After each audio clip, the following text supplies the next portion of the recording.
Hey guys, Oakley here, and welcome to episode 2 of my Ultimate Team Journey, which is my take on a road to glory. And I'm just starting off by showing you my team that I've built. Um, this isn't the team that I start off with in the games.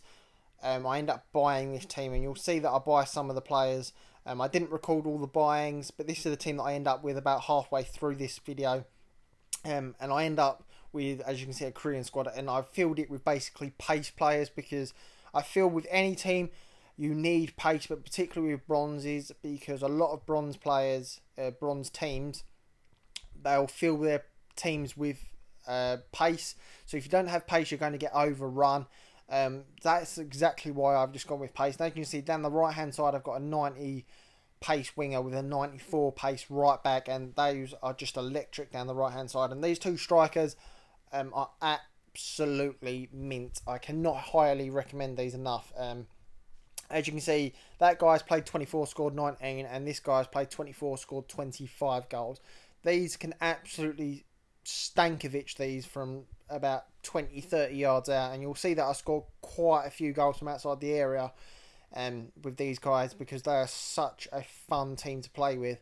The reason why I've built a Korean squad is simply because when in previous Ultimate Teams, I've always thought of the Korean teams or the Korean nationality as probably the weakest players overall. So I thought I'd give myself a challenge, seeing as I want to win the Bronze Star Shield. That's exactly why I was a Korean side. But they're just such fun to play with, these guys, and they can score some absolute screamers, which we'll see during these games. And I'm going to try not to talk much about what's going on in the game. I want to talk about a few other things.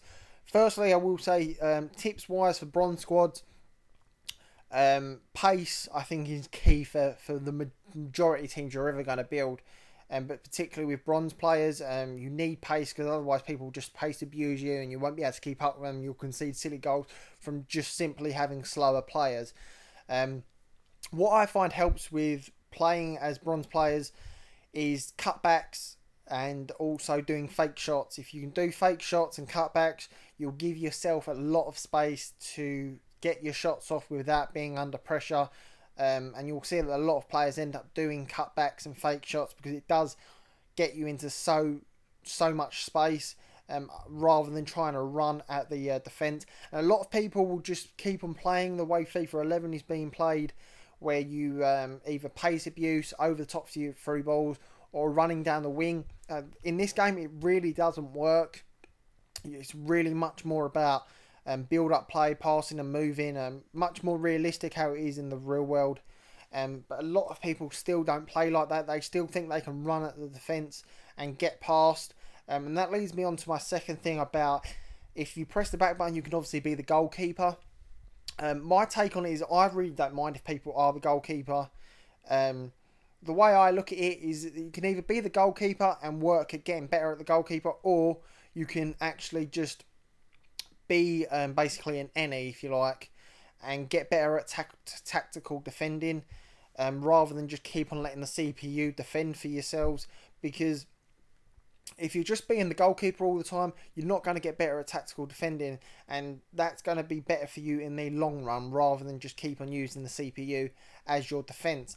And what I find as well is that when people do actually be the goalkeeper, not all of them are fantastic at goalkeeping, and particularly with bronze players where you've got bronze goalkeepers. If you take pot shots and take shots from like 20, 30 yards out, if you get a good enough connection, chances are you're going to get it in. Or at the very least, you're going to get yourself to the corner, which is what you'll see in these gameplays, is that I do score quite a few goals from outside the areas, and I think quite a few fantastic goals. Just from seeing that the goalkeeper is actually being controlled by an actual person, and them either moving to the left or moving to the right too much and then taking a shot and watching it go in. That's my take on being the CPU. I know it's a big discussion on the forums in EA, and people are saying it's not good. People are just abusing it for letting the CPU defend them. I don't think it's too hard getting past the CPU, to be honest. I just think if you slow it down and take your time when you're passing it, don't think you can just run at the defence.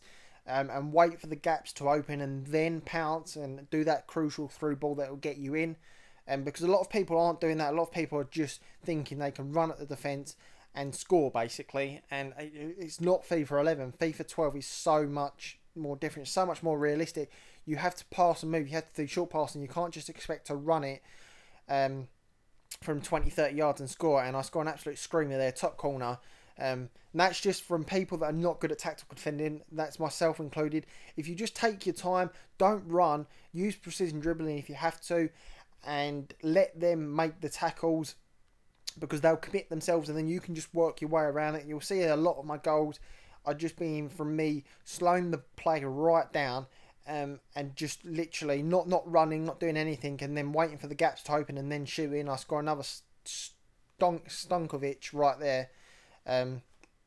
Fantastic goal, and then I get clean through here and we make it, I can't remember what the score is now, but we make it about 3-1 I think it is, and I shoot again and I keep scoring, and that is because the guy is actually being the goalkeeper and he's not very good. He's got a bronze goalkeeper as well, so he's already at a disadvantage. So if you can just take little pot shots, really, chances are you're going to get a goal. If not, you're going to get a corner at least from the keeper saving it. So that's really my tips for being the bronze players and bronze teams. What I wanted to say is leave in the comments below what teams you want me to make, because I plan on making multiple teams, really. I think that the Korean squad's definitely going to be my fun squad that I'll play with. If I play subscribers, that's probably the squad I'm going to use. I'm going to build it up into sort of like an all-round silver, gold and bronze team. But I want you guys to tell me what you want me to make. I don't mind if it's nationalities, whether it's leagues or hybrids or whatever. Even if it's something, I don't know, you've got to make a team that's filled with like 6 foot plus players. Because I want to try and make some really unique teams.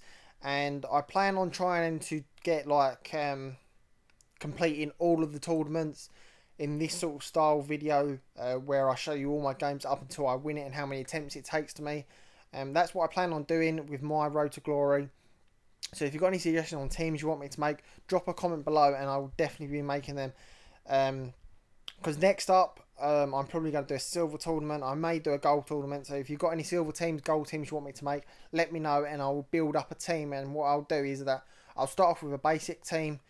From the coins that I have, I'll buy like a bare basic team. And then as I get coins and I win games, I'll end up upgrading and I'll show you me buying those players. And then I'll move on to the next team for the next tournament, etc. and so forth. So it's always a new, fresh team. So if you've got any suggestions, as I said, leave a comment below and let me know. And this guy quits out here, so we move straight on to the, I think it's the quarter-final we move on to after this. But my next video, because this will be a two-parter, because it's an absolutely long time before I win it. I think it's about my 6th or 7th attempt. So it will be a two-part. So that will be uploaded tomorrow. I also want your guys' suggestions on, do you want my Road to Glory series to be like this, where I show you, or I concentrate on a tournament, I show you what squad I've got, what squad I end up building into, and showing you literally all the games up until I win it? Or do you just want me to cut it down to maybe 3 or 4 games per episode like other YouTubers do with their Road to Glories? So if you can drop a comment below about that as well, because I don't want to bore you guys, because this is going to be about a 10-11 minute video, and this is only the first part. But I thought it was better that I showed you all of my games rather than just 3 or 4, because I thought it was unique in that not many YouTubers do that. They usually show 3 or 4 of their games and then a bit of buying, and then they'll just move on to the next episode. But I thought if I do it like this, it gives you guys more episode time, because obviously I'm doing longer episodes rather than doing sort of 4 or 5 minutes, and I'm doing a good fair chunk of gameplay in this. And I'd like to think the gameplay is a bit interesting, because I'm showing all the goals, and some of the goals are really good. And who doesn't like a penalty shootout? And ever since I saw Jersey do his little jig for Liverpool in the AC Milan final, that's what I always try to do in FIFA. Whenever I'm having a penalty taken against me, I always move up and down the line. which is why you see my guy moving. I end up saving it there. I would have went out if I hadn't saved it there, and he ends up saving it. And the other guy steps up again, do my little jersey do that dance, and bam, straight down the middle. I don't understand why players do it down the middle, because it's not easy to read, but you sort of get the from when they've played the game beforehand, you sort of get the idea if they're sort of that type of player that they're cocking on sort of the winning goal, they'll do it down the middle. So I don't know your guys' thoughts on that. Do you always put it down the middle, or do you always put it into a corner? I always go for a corner. I never put it down the middle, because I just think chances are, definitely in the penalty shootout, maybe once or twice, the keeper's just going to stand down the middle, assuming you're going to do it eventually, and which is why I don't do it. But let me know. This episode's coming to an end. Next episode will be uploaded tomorrow, when hopefully I will be winning this tournament. I say hopefully, I've already won it. So that is final number 2 that we're about to see. And if anyone's seen my You've Got to Laugh, this is where it happened. I end up losing this final because of this absolute cock up from this keeper. If there was a better keeper from Korea, I would have bought him and just fired this guy.